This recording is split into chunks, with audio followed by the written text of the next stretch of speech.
तुळजाभवानी आणि विठ्ठलाच्या दर्शनासाठी ये-जा करणाऱ्या भाविकांच्या 2 कारवर 25 ऑक्टोबर रोजी पहाटेच्या सुमारास अज्ञात चोरट्यांनी हल्ला करून दरोडा टाकल्याची थरारक घटना घडली आहे. अवघ्या 15 मिनिटांच्या फरकानं तुळजापूर-सोलापूर महामार्गावर 2 ठिकाणी दरोडा टाकण्यात आला.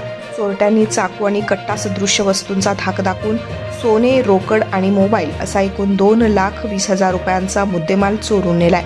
या हल्ल्यात एका भाविकाला गंभीर दुखापत झाली असून परिसरात भीतीचं वातावरण पसरलंय. पहिली घटना पहाटे 3:15 वाजता सिंदफळणीच्या सर्व्हिस रस्त्यावर घडली.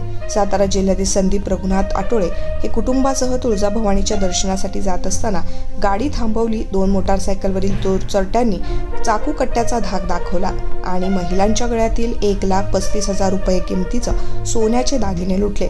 या अवघ्या घटनेनंतर अवघ्या 15 मिनिटातच म्हणजे पहाटे 3:30 वाजता सोलापूर महामार्गावर हॉटेल राजगड समोर ही दुसरी घटना घडली. निलंगा, जिल्हा लातूर येथील सतीश वीरनाथ बिडवे कुटुंबासह पंढरपूरला जात असताना गाडी थांबवली. 4 चोरट्यांनी त्यांनाही लुटले. विरोध केल्याने चोरट्यांनी बिडवे यांच्यावर चाकूने वार करून ठोसा मारून जखमी केलाय. या दरोड्यात 85,000 रुपयांचा मुद्देमाल लुटला गेलाय.